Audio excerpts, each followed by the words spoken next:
The next topic is additional sponsor type relationships. We will now share the screen, and John D will be our reader on this topic. John, would you please unmute and identify yourself? John D, Sex, Love, and Fantasy Addict. Additional sponsor type relationships. A sponsor is someone who is active in recovery, helps the sponsor to work through the steps and understand the process. However, sometimes we find that one person cannot meet all our sponsorship needs at the time. There is no single way to work with sponsors and recovery process. Our journey will be unique to each of us. In our program, there are many suitable types of sponsor relationships. First, temporary sponsors. Temporary sponsors are willing to work with sponsees on various lengths of time, even though they might not be available for long-term sponsorship. Temporary sponsorship is often a good solution for newcomers to the program or for people away from their home group for a period of time. This arrangement allows sponsees to become actively involved in the program, develop initial sobriety, get support while going through withdrawal. It is a source of support while looking for a long-term sponsor with whom to work 12 steps. Similarly, sponsors may elect to begin service with a short-term commitment, giving both the sponsor and sponsee time to become acquainted and see the relationship as a good fit. Temporary sponsorship may give hope to those who have struggled to find a long-term sponsor. Membership share. As a sponsor, the tool temporary sponsorship has been so valuable for me. I struggled with setting boundaries, having conflicting schedules, or getting too invested in my sponsees' lives when I first started sponsoring. I decided to create a temporary 30-day plan to see if our schedules align, and more importantly, if the sponsee is committed and ready to do the work. My sponsors taught me that I shouldn't be giving my A game if the sponsee was only giving a C effort. So I came up with about 6 questions to answer on a daily email that includes first of 3 gratitudes for that day. There are 7-day meeting plan. There are 2 outreach calls for each day and active self-service. I also added a starter assignment of reviewing the 40 questions for self-diagnosis and writing about each as they answered yes to.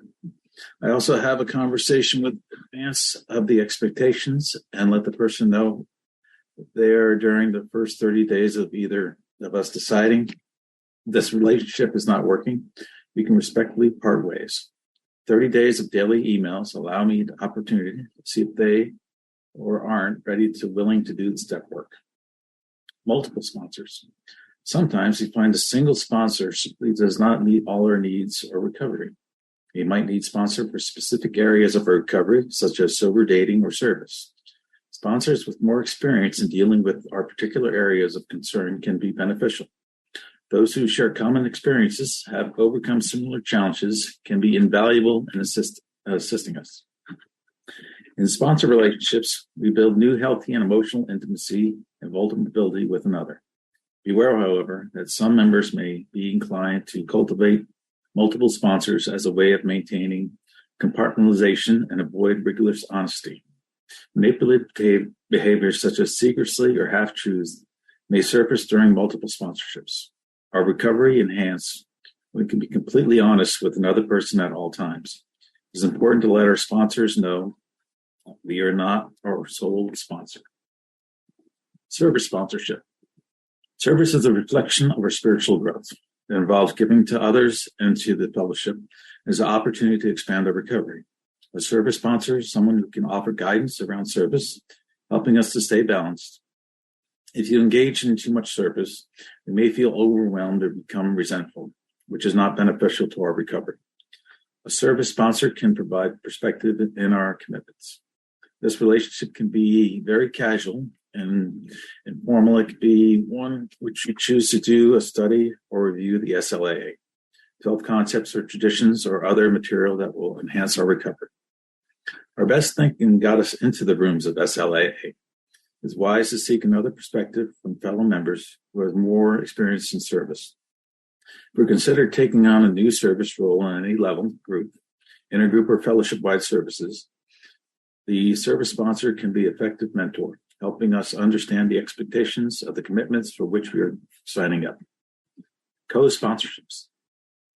In sponsorships, two members with the same time in recovery can mutually agree to work on the steps together, each lending guidance and experience to the other. In traditional sponsorship relationship, the sponsor usually has more experience in recovery. However, membership in co-sponsorship, sponsor relationship typically have similar experience, so they can offer reciprocal support and trust. Both members can work together in the same step and share mutual experience on what works and what doesn't work. In typical sponsorship relationship, it is often the responsibility of the sponsee to reach out to the sponsor. In co-sponsorship relationship, each of us has responsibility to initiate contact. Neither waits for the other to call unless it's part of an agreed upon structure for the current situation. It can be hard to find a more experienced sponsor when you have been in SLA for a long period of time. Co-sponsorship may be a good alternative if both members are unable to find more experienced members in the program. We can act as a long-term sponsor. This arrangement works best for members who have already worked the steps. Is not suggested for newcomers. Long distance and virtual sponsorship. As I stated previously, it may be difficult to find sponsor in SLA. Therefore, our search for a sponsor may include someone outside our geographical area or someone we might find virtually. Finding a sponsor in the way is helpful for people who do not have a meeting nearby or have shared specific recovery time, such as someone who has gone through the disclosure process, someone who has legal consequences, or someone whose primary addiction is masturbation. Sponsor and sponsees can be meet as needed in their phone or virtual, giving both a spiritual touchstone. For many of us, virtual meetings have become at least as popular, and in some places more prevalent than in-person meetings.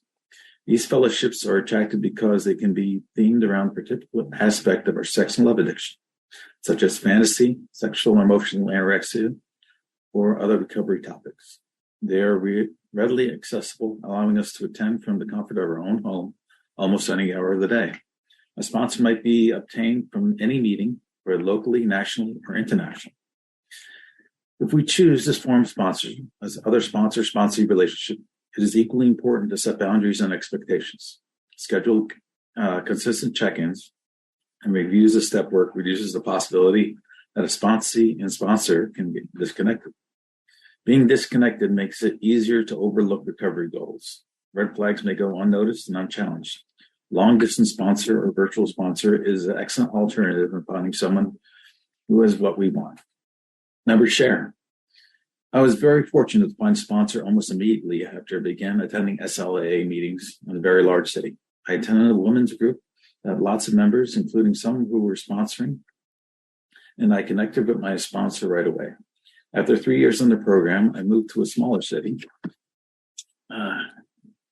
continuing with my sponsor via phone conversations. Even after 4 years, my new location, I've yet to identify anyone who I want as a sponsor. So I keep in touch with my original sponsor. I'm well along in my recovery, so my need isn't as great as it once was. I worked the steps. We were still living in the same town. Now I just call to check in on a monthly basis. It's good to have someone to talk to who knows my entire history and who has remained supported throughout. Now, dating sponsorships. For many fellowship members, sober dating is a part of recovery process, which may need specific guidance. For all of us, our circumstances change in our recovery, as is what we need from our sponsor. Our certain sponsor may not be the best resource to help us with dating because their relationship status is different than ours. For example, they may have come to a program as a committed relationship and never experienced sober dating within SLAA. Alternative, our current sponsor may be someone who is straight and does not relate to dating issues with the LGBTQ community. Our current sponsor got us to where we are today and continue to be a support in the shift in our recovery as we start dating. However, it can be also helpful to be additional support. A dating sponsor would not replace our primary sponsor. A dating sponsor might help us create a dating plan, set healthy boundaries for navigating dating apps, and help us set appropriate expectations. We can share dating experience that our current sponsor may not have. With the guidance of the dating sponsor, we remain sober while we're developing a potential romantic relationship. We check in regularly to remain accountability and to process our experiences.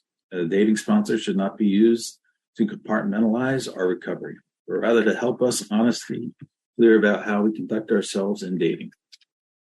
A dating sponsor can help us gain a perspective on how we relate to other people in our romantic partnerships, providing spiritual optimism and keeping us accountable to our recovery. This will help us when we're ready to use our experience and give another member support that we may need it. Members share. My primary SLA sponsor, also my dating sponsor. My sponsor encouraged me to do an after-date checklist after my sober dates. It may seem like a lot of work, but it's usually a tool that helps come from SLA literature and helps me to view each date objectively. My sponsor encouraged me to go on 2 dates with someone, as long as there are any red flags or deal breakers. In recovery from anorexia, sober dating keeps me out of fantasy. An after-date checklist helps me decide to keep dating this person. Excuse me. Members share. Sober dating is a very tricky thing for sex and love addiction. I have heard that when you put down alcohol, you put away the trigger. When you put down food, you have to take the trigger out 3 times a day. But when you sober date, you are the trigger. I have found this to be very true. Doing it alone is a sure recipe for disaster. When you have a sober dating sponsor, the two of you can come up with a plan. This is a fluid plan that has been tweaked as you go along. It is a constant learning experience. My sober dating plan included what I'm looking for, what my goals are, and what the expectations are for myself and people I choose to date. One of my recovery partners dated for a long time before getting into the current relationship. She gave me valuable information on dating, so I asked her if she could be my dating sponsor. I communicated with her daily, whether on a phone call or in a text. Having a sober dating sponsor is a wonderful tool in the program I'm very grateful for. Sponsorship for anorexics. Sponsorship is a unique each person recovery path. For anorexics, the sponsor-sponsee relationship may require more consideration from both parties. Our needs and preferences for interactions with sponsor-sponsee or how we work with 12 steps can differ widely from non-anorexic. For sponsors, it may take a long time to figure out which of the suggestions are helpful.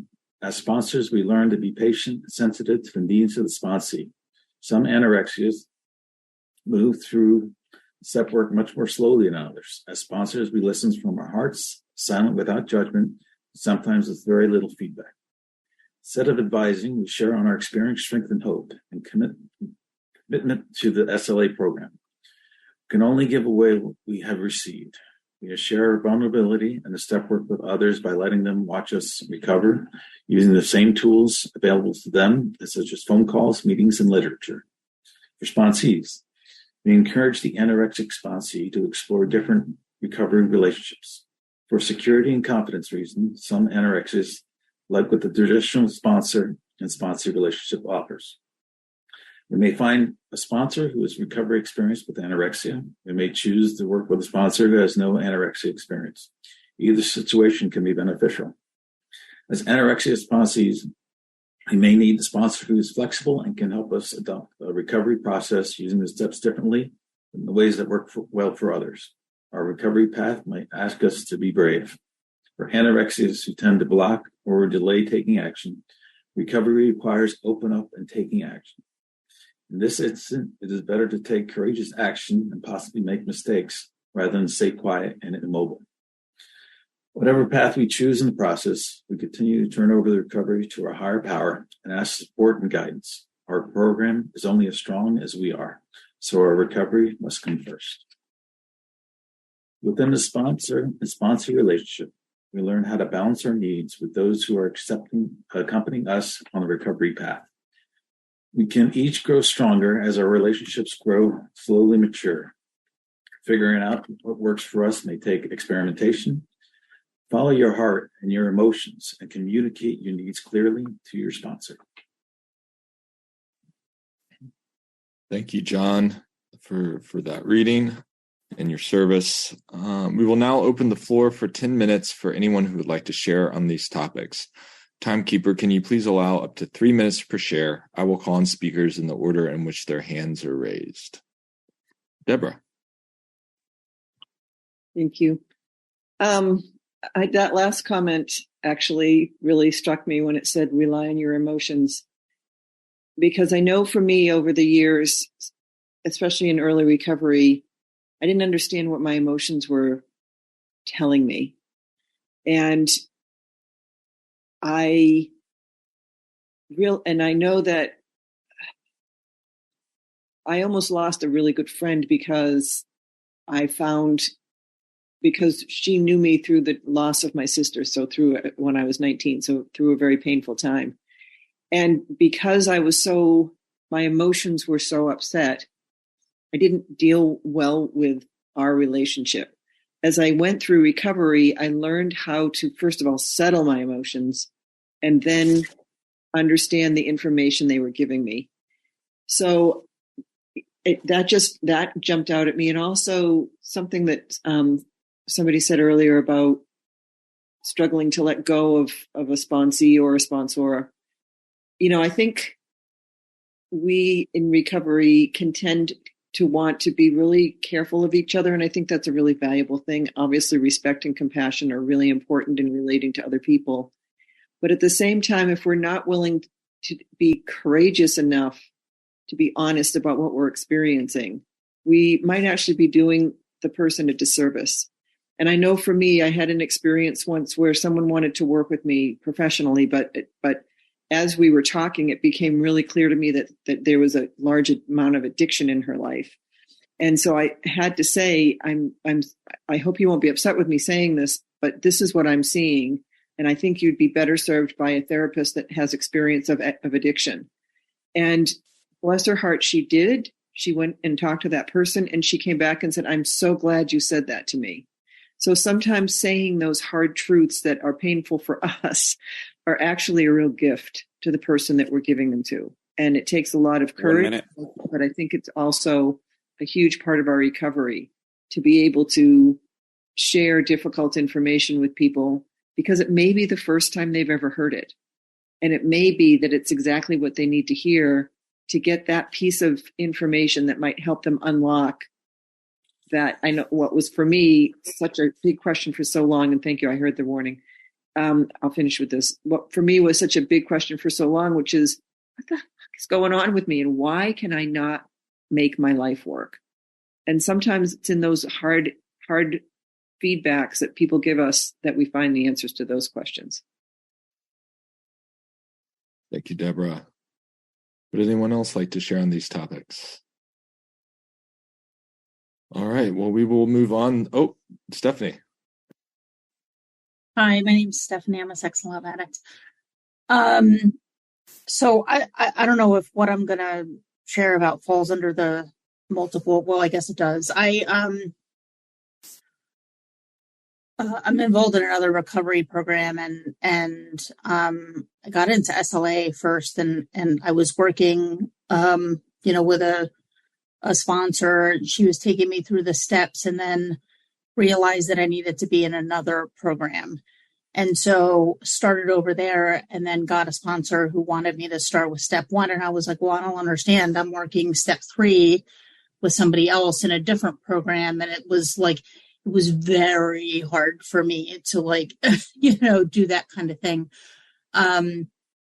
So that's probably not what the multiple sponsorship is talking about here, maybe having somebody different for a dating sponsor or service sponsor. But I guess what I wanted to share about is that there was a significant amount of time in my early recovery where I felt like I had to have the right answer. I had to understand how this worked and how I was going to make it work, and how I was going to be able to get to, I don't even know what that goal was, but whatever the goal was, how was I going to get there and do it the right way? And I don't know how it happened. I don't know how I got there. Maybe it was just time and pain and sitting with the uncomfortableness of it or whatever, but it wound up working out. I stopped working with my one sponsor. So then only had, I'm still in both programs, but only had one sponsor. And so it was like, well, then we're just going to work through the steps.